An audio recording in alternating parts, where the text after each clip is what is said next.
مدینہ میں کوئی ایسی جگہ نہیں تھی جہاں مسلمان باجماعت نماز پڑھ سکیں۔ اس لیے مسجد کی تعمیر نہایت ہی ضروری تھی۔ آپ علیہ السلام کی قیام گاہ کے قریب ہی بنو نجار کا ایک باغ تھا۔ آپ علیہ السلام نے مسجد تعمیر کرنے کے لیے اس باغ کو قیمت دے کر خریدنا چاہا۔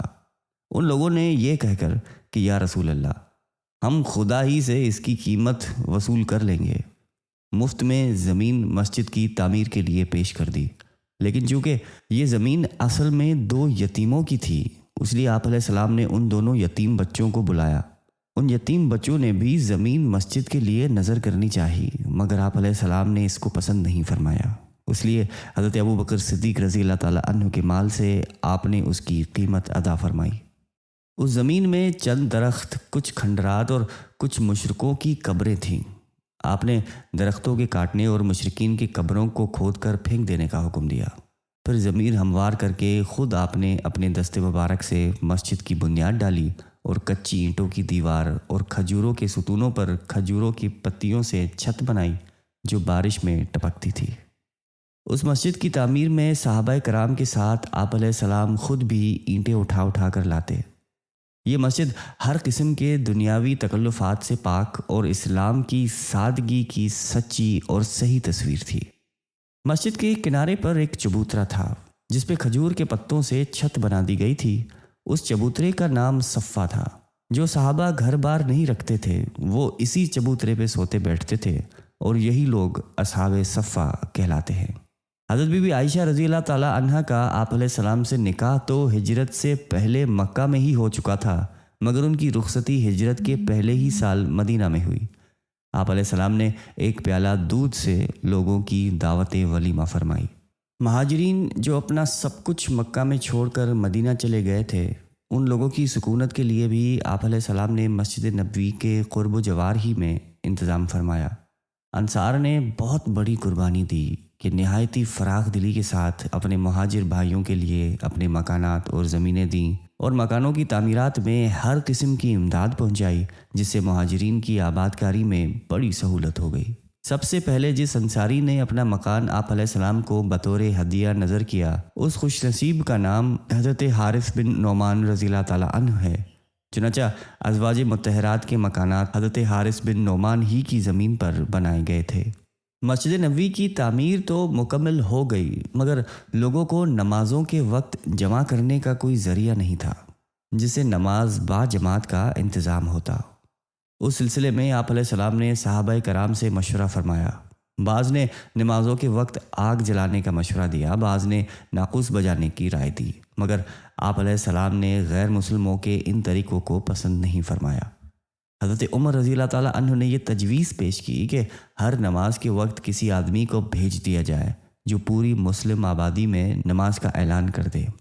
آپ علیہ السلام نے اس رائے کو پسند فرمایا اور حضرت بلال رضی اللہ تعالیٰ عنہ کو حکم فرمایا کہ وہ نمازوں کے وقت لوگوں کو پکار دیا کریں۔ چنانچہ وہ الصلاۃ الجامعہ کہہ کر 5 نمازوں کے وقت اعلان کرتے تھے۔ اسی درمیان میں ایک صحابی حضرت عبداللہ بن زید انصاری رضی اللہ تعالیٰ عنہ نے خواب میں دیکھا کہ اذان شرعی کے الفاظ کوئی سنا رہا ہے۔ اس کے بعد آپ علیہ السلام اور حضرت عمر رضی اللہ تعالیٰ عنہ اور دوسرے صحابہ کو بھی اسی قسم کے خواب نظر آئے۔ آپ علیہ السلام نے اس کو اللہ کی طرف سے سمجھ کر قبول فرمایا اور حضرت عبداللہ بن زید رضی اللہ تعالیٰ عنہ کو حکم دیا کہ تم بلال کو اذان کے کلمات سکھا دو، کیونکہ وہ تم سے زیادہ بلند آواز ہیں۔ چنانچہ اسی دن سے شرعی اذان کا طریقہ جو آج تک جاری ہے اور قیامت تک جاری رہے گا شروع ہو گیا۔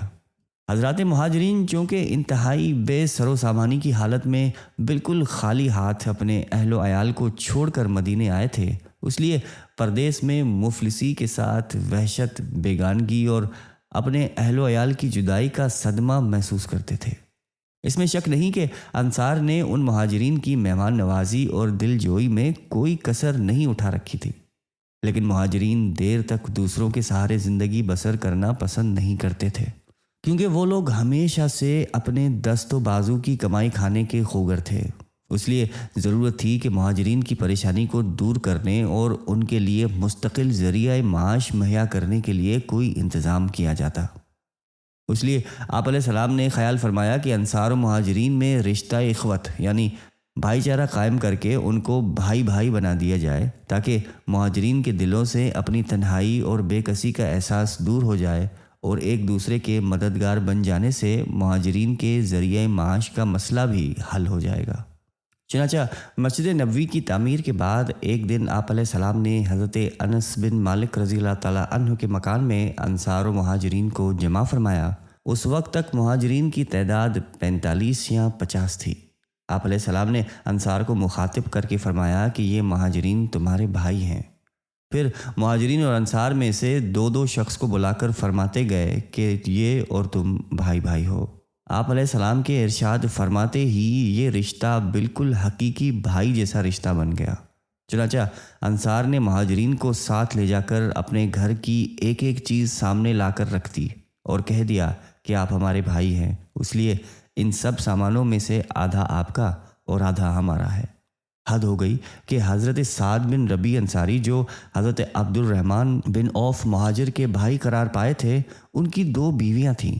حضرت سعد بن ربیع انصاری رضی اللہ تعالیٰ عنہ نے حضرت عبد الرحمن بن عوف رضی اللہ تعالیٰ عنہ سے کہا کہ میری ایک بیوی جسے آپ پسند کریں میں اس کو طلاق دے دوں اور آپ اس سے نکاح کر لیں۔ اس میں شک نہیں کہ انصار کا یہ ایثار ایک ایسا بے مثال شاہکار ہے کہ اقوام عالم کی تاریخ میں اس کی مثال ملنا مشکل ہے۔ مگر مہاجرین نے کیا طرز عمل اختیار کیا، یہ بھی ایک قابل تقلید تاریخی کارنامہ ہے۔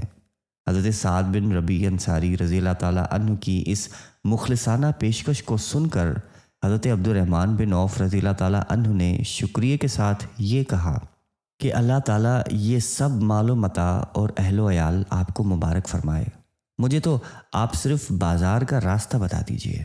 انہوں نے مدینے کے مشہور بازار کا راستہ بتا دیا۔ حضرت عبد الرحمن بن عوف رضی اللہ تعالیٰ عنہ بازار گئے اور کچھ گھی کچھ پنیر خرید کر شام تک بیچتے رہے۔